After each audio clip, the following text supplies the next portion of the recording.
नमस्कार दोस्तों, जय माता दी। आज का जो यह उपाय है ना, लाखों में से एक उपाय है। बस नवरात्रि के नवमी के दिन तुलसी माता के नीचे जब आप जल चढ़ाएं तो जल चढ़ाते हो तो बस ये 3 शब्द बोल देना, वास्तव में आपके जीवन की सारी दरिद्रताएं खत्म हो जाएंगी। आपके जीवन के सारे कष्ट, यह जो उपाय है ना, सर्वोत्तम उपाय है, बहुत ही जबरदस्त। और जो तुलसी माता का जो पौधा होता है सभी हिंदू भाइयों के घर में होते ही होते हैं। और तुलसी का जो पौधा बहुत ही दैवी पौधा है। लेकिन रह गई बात, आखिर नवरात्रि के नवमी के दिन कौन सा मंत्र बोलना है, आखिर तुलसी माता के नीचे जो जल देने का क्या महत्व है और कौन सा मंत्र बोलने से क्या चीज का क्या प्रभाव पड़ता है। वास्तव में यह जो मंत्र है ना, बहुत ही शक्तिशाली मंत्र है। अगर इस नवरात्रि के नवमी के दिन कोई भी साधक तुलसी माता में जल देते समय यह जो है मंत्र बोलते हैं तो वास्तव में उसके घर में साक्षात माता लक्ष्मी का वास हो जाता है।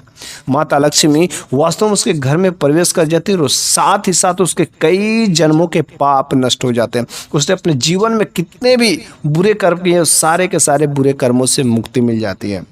तो एक बार की बात है कि भगवान विष्णु से माता लक्ष्मी कहते कि हे भगवान, आप तो सब कुछ जानने वाले हैं, लेकिन आखिर वो तुलसी के जड़ में ऐसा कौन सा मंत्र होता है कि जिसको बस बोलने से सारे के सारे पापों से मुक्ति मिल जाती है।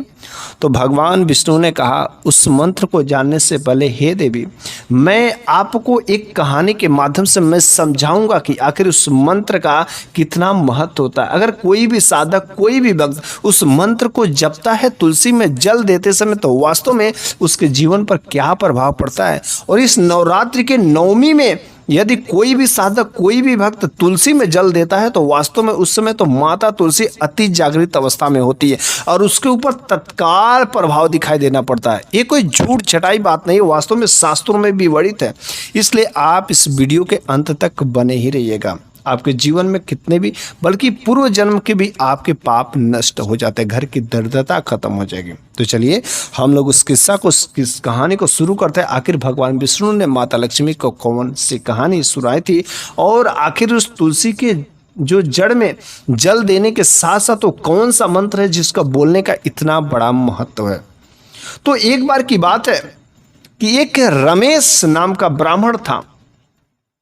वह ब्राह्मण कुल में तो पैदा हुआ था, लेकिन उसका कर्म जो बहुत ही बुरा था, वह दुराचारी था। वह कभी पूजा पाठ नहीं करता था, वह कभी मेहमानों की सेवा नहीं करता था, वह ब्राह्मणों का कभी आदर नहीं करता था, वह कभी जो है अपनी स्त्री को महत्व ही नहीं देता था, बल्कि वह प्राय स्त्रियों में अय्यासी का काम करता था। दारू, शराब, मौज मस्ती, और नहीं तो रात में कभी अपने घर पर नहीं रहता था। लेकिन वह जो क्या करता था, पत्तों को तोड़ता था और पत्तों को बीन करके वह लो जाकर के सूखे पत्तों को बाजार में बेचता था, उसी से अपना रोजी रोटी चलाता था और ऐसा ही काम था। लेकिन उसने अपने जीवन में कभी कोई अच्छा कर्म नहीं किया। वह कुल से तो ब्राह्मण कुल में पैदा हुआ था, लेकिन उसने कभी ब्राह्मण वाला काम किया ही नहीं। और फिर हुआ क्या, एक बार वह पत्तों को इकट्ठा कर रहा था और पत्ता को इकट्ठे करते वक्त ही उसको एक जो बहुत ही भयानक विषैला सर्प ने डस लिया और जैसे ही डसा उसके तत्काल वहीं पर दर्दनाक मृत्यु हो जाती। तुरंत यमदूत आते हैं और यमदूत जब उसके प्राण को ले जा रहे थे तो वह कहता करे, तुम सब मेरे को कहाँ ले जा रहे हो, मेरे को छोड़ दो, मेरे को छोड़ दो, मेरे को जाना है। तो यमदूतों ने कहा, अरे तुमने अपने जीवन में आज तक कभी कोई पुण्य काम किया ही नहीं, तो मैं तुम्हें क्यों छोड़ूं, और तुम्हारे पूरे पाप कर्म ही के ही वजह से आज तेरे को सर्प ने डस लिया। आज चल, तेरे को देख क्या सजा होती है। फिर यमदूतों ने उस रमेश के, उस ब्राह्मण के प्राण को ले गए यमराज के सामने। यमराज के सामने जब ले गए तो यमराज ने चंद्रगुप्त से कहा, देख क्या आपने इस जीवन में कभी कोई अच्छे कर्म किया है कि नहीं किया। फिर चंद्रगुप्त ने इसका पूरा जब लेखा जोखा उठाया तो उन्होंने यमराज से कहा, अरे भगवान, ये जो ब्राह्मण कुल में तो पैदा हुआ था, लेकिन इन्होंने कभी अपने जीवन में कभी कोई पुण्य काम किया ही नहीं है, कभी जो किसी प्रकार का कोई सी का दुख दर्द को नहीं समझा, बल्कि हमेशा अनैतिक कर्म किया। और महाराज, इसको तो नरक का ही द्वार खुलेगा, कभी स्वर्ग में कभी जो ऐसा कर्म में उसने किया ही नहीं है। फिर यमराज ने तुरंत जो है उसको कहा कि इसको नरक में ले जा करके धक्का दे जलती हुई अग्नि में झोंक दिया जाए। बस उसको रमेश उस ब्राह्मण को ले जा करके जलती हुई अग्नि में झोंक दिया जाता नरक के दरवाजे पर। वह चिल्लाता रह जाता कि मेरे को छोड़ दो, मेरे को छोड़ दो, मेरे को मत धकेलो। लेकिन उसके पाप कर्म ने उसको काफी दिनों तक उस नरक की अग्नि में जलता रहा।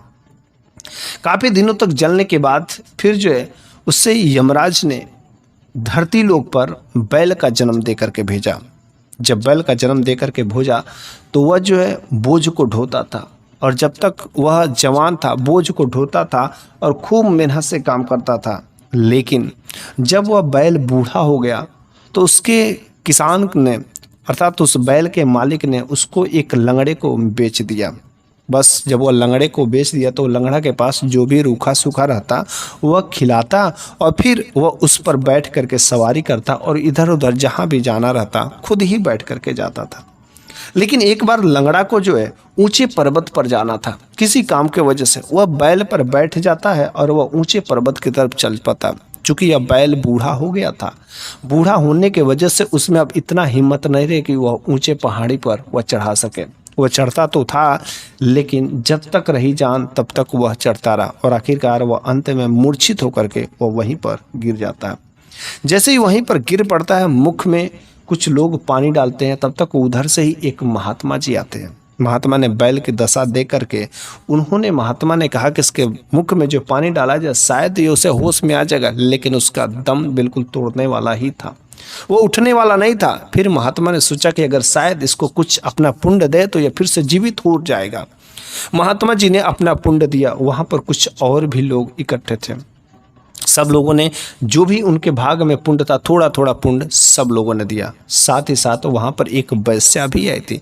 उस वैश्या ने भी अपना पुण्य दे दिया, लेकिन वह बैल बचा नहीं। उसके बुरे कर्म ने उसको मार दिया। फिर जब वह मर करके इस बार भी वह गया यमलोक में, तो यमदूत के पास में गए तो उन्होंने देखा कि वास्तव में यह बैल तो था, इसके कर्म देखो कैसे हैं। तो चंद्रगुप्त ने कहा कि इसके जीवन भर तो ये बैल योनि में था और जीवन भर यह बोझ ढोता ही रहा, लेकिन इसको एक जो बहुत अच्छा किसी का पुण्य लग गया है। उसने कहा अच्छा, ऐसा कौन सा पुण्य लग गया है? उसने कहा कि एक वैश्या ने अपना पुण्य दे दिया। उसने कहा वैश्या? आखिर वैश्या ने? उसने कहा जो भी दिया उसी का पुण्य के वजह से जो इसका पुण्य जो है आज सब पूरे के पूरे पुराने जन्मों का जो भी बुरे कर्म थे सारा का सारा नाश हो गया। अब इसे फिर से धरती पर जो ब्राह्मण कुल में ही भेजा जाएगा। फिर उसके अच्छे पुण्य के ब्राह्मण के जो उसने वैश्या ने पुण्य दिया उस पुण्य के वजह से जो है ब्राह्मण कुल में फिर से वह पैदा होता है। जब ब्राह्मण कुल में पैदा होता है इस बार वह कोई गलत काम नहीं करता है, वह सही सलामत सब कुछ रहता है, लोगों की सेवा पानी करता है। लेकिन जब वह बड़ा हुआ और उस वैश्या का पता लगाया तो बार बार जब वह वैश्या के पास में जाता था तो वैश्या का प्रणाम करता था, धन्यवाद करता था। तो उसे वैश्या को समझ नहीं आता था कि आखिर ये ब्राह्मण है और उच्च कोटि का ब्राह्मण लगता है, लेकिन ब्राह्मण होते हुए भी वह मेरा जो मैं वैश्या हूँ उसके बावजूद भी वह मेरे को प्रणाम करता है, धन्यवाद करता है। मेरे को समझ नहीं आता।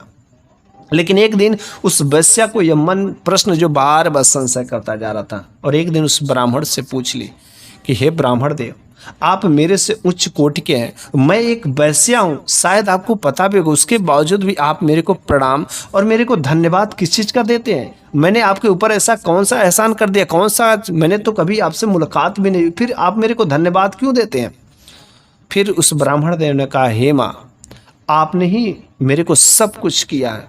याद करिए उस समय कि जब एक पहाड़ी पर एक बैल जब मर रहा था तो उस समय आपने पुण्य दिया था, और अपने भाग का जो पुण्य दिया था उसी पुण्य के वजह से मेरे के पुराने सारे बुरे कर्म नाश हो गए और इस धरती पर फिर से मेरे को ब्राह्मण परिवार में ब्राह्मण कुल में जन्म मिला है। इस वजह से मैं आपका बहुत बड़ा एहसानमंद हूँ, इसलिए मैं धन्यवाद देता हूँ, प्रणाम करता हूँ। और आप मेरी माँ से बढ़ कर के भले से वैसे हैं, लेकिन जो आपने पुण्य दिया बहुत ही ज़बरदस्त और बहुत ही अच्छा लाभकारी था। आखिर कौन सा वो पुण्य था? कौन सा आपने काम किया? तो उस वैश्या ने कहा, मैंने तो बस एक मंत्र का जो पुण्य था वही मैंने दिया। उसने कहा मंत्र? आखिर उस मंत्र को किसने बताया? तो वैश्या ने कहा, मेरे घर पर एक तोता है और वह तोता जो बार बार एक मंत्र को बोलता रहता है, जिसकी वजह से मेरा भी अंतःकरण बिल्कुल शुद्ध हो गया, पवित्र हो गया। लेकिन इस मंत्र के बारे में उस तोते के पास चलकर ही पता करना पड़ेगा आखिर कैसे क्या हुआ। फिर वो ब्राह्मण और वैश्या दोनों लोग तोता के पास में जाते हैं। उस तोते से कहा कि आखिर तुम एक कौन सा मंत्र को बार बार जप करते रहते हो, कहाँ से तुम्हें ये मंत्र मिला?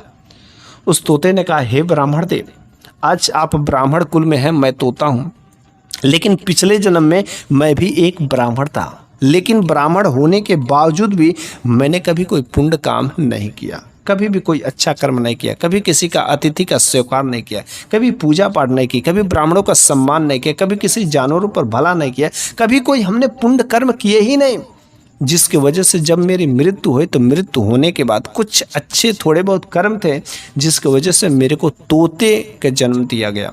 और तोते की योनि में आने के बाद जन्म में बचपन में मेरे को माँ बाप से अलग कर दिया गया। माँ बाप मेरे को छोड़ करके चले गए मेरे बुरे कर्मों की वजह से।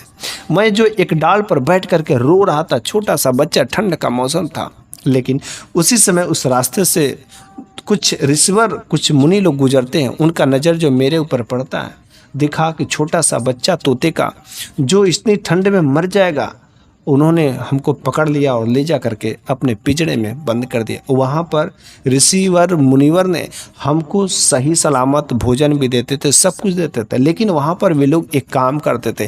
रोज़ हर सुबह वे लोग जो तुलसी माता के जड़ में जल देते थे और एक मंत्र बोलते थे। बस वह मंत्र सुनते सुनते सुनते मेरे को याद हो गया और उसी में मंत्र को बोलता। लेकिन हुई का कि एक बार की बात हुई कि उस आश्रम में एक चोर आया और वह चोर जो है मेरे को चुरा करके ले करके गया और मेरे को बेच दिया। बस बेचने के बाद इसी वैश्या ने मेरे को खरीद कर लाया, लेकिन तो भी मैं उस मंत्र को जपता रहा, जिसकी वजह से मेरे जो आय भी बढ़ गई और मेरे कोई भी साथ जो बुरा कुछ भी नहीं होता है, मेरा कुछ भी अहित नहीं होता, मेरे के पूरे कर्म। और उसी मंत्र के वजह से इस वैश्या का भी अंतःकरण पवित्र हो गया और शायद उसी मंत्र की वजह से आपके बुरे कर्मों का जो सारा का सारा बुरे कर्म थे वह खत्म हो गया। इस तरीके से वो जो कहानी थी। लेकिन रह गई बात, अब भगवान कृष्ण से माता लक्ष्मी ने कहा, हे भगवान, आपने तो सब कुछ बता दिया कि आखिर उसके बुरे कर्म जो नष्ट हो गए, उसके सारे के सारे पाप नष्ट हो गए, सब कुछ हो गया, लेकिन अभी तक आपने ये नहीं बताया कि आखिर वह मंत्र कौन सा था कि जो ऋषिवर लोग जब तुलसी माता के जड़ में जल देते थे, आखिर कौन सा मंत्र देते थे? तो भगवान विष्णु ने कहा, मेरे को पता था कि आपको बहुत उत्तेजना हो रही होगी जानने का, इसलिए मैंने मंत्र नहीं बताया, लेकिन अब ध्यान से सुन लीजिए। कोई भी भक्त, कोई भी साधक, कोई भी श्रद्धालु यदि कुछ खास दिनों पर, और ख़ास तरीके से जो नवरात्रि का समय चल रहा है और नवरात्रि के नवमी के दिन जो आखिरी दिन होता है कि जो दैवी शक्ति होता है बहुत ही जागृत अवस्था में होती है, और तुलसी के जड़ में जल देते समय इस मंत्र को कम से कम 3 अक्षर का जो मंत्र है, 3 शब्द का जो मंत्र है, बहुत ही शक्तिशाली है। इसको जो भी साधक हल्के में लेगा उसके साथ में कुछ नहीं होगा, लेकिन जो विश्वास करके और माता रानी से अपनी सब कुछ रो करके गा करके इस मंत्र को बोलते हुए अपने दुख दर्द को कहेगा तो सारे के सारे दुख दर्द खत्म हो जाएंगे। तो बस भगवान विष्णु ने माता लक्ष्मी से कहा कि जानती है वह कौन सा मंत्र है? वह मंत्र है ओम वृंदावन स्वाहा। फिर से सुन लीजिए, ओम वृंदावन स्वाहा। इस मंत्र को जप करने से बस आपके सारे के सारे बुरे कर्म, सारे के सारे पाप नष्ट हो जाते हैं। आप कितने सच्चे दिल से, कितनी श्रद्धा भाव से माता रानी को आप अपने घर में बुलाना चाहते हैं। नवरात्रि के समय मैं चाहता हूं कि सभी भक्तगण लास्ट दिन, आखिरी दिन कम से कम जब व्रत रहते हैं तो माता रानी के अपने घर में आगमन करने के लिए हर तरीके से कोई ना कोई उपाय तो करना चाहिए। मैं सभी भक्तगणों से कहता हूँ, बहुत सारे ऐसे उपाय होते हैं और बहुत सारे लोग माता रानी को अलग अलग प्रकार से उपाय करते हैं अपने घर में बुलाने के लिए, और उन्हीं उपाय में से कुछ ऐसे उपाय होते हैं जो बहुत कारगर होते हैं, और कुछ उन्हीं उपायों के वजह से माता रानी की कृपा आपके ऊपर बरस पड़ती है और जिसकी वजह से आपके घर की सारे के सारे दुख दरिद्रता खत्म हो जाती है। लेकिन मैं अपने सभी दर्शकों से, कुछ महिलाएं होंगी जो मेरे वीडियो को देख रहे होंगे, इन सब काम करने के साथ साथ अपने घर में बड़े बुजुर्ग का कभी भी अनादर मत करिएगा, आदर सम्मान जरूर करिएगा, तभी आपके इन कर्मों के फल मिलेंगे, वरना सारा का सारा करा धरा ही रह जाएगा। तो बस आज की जो ज्ञानवर्धक बातें थी यहीं पर समाप्त होती। अगले वीडियो में मैं फिर से कुछ ऐसी नई ज़बरदस्त ज्ञान की बातें लेकर के हाजिर हूँगा। तब तक के लिए धन्यवाद।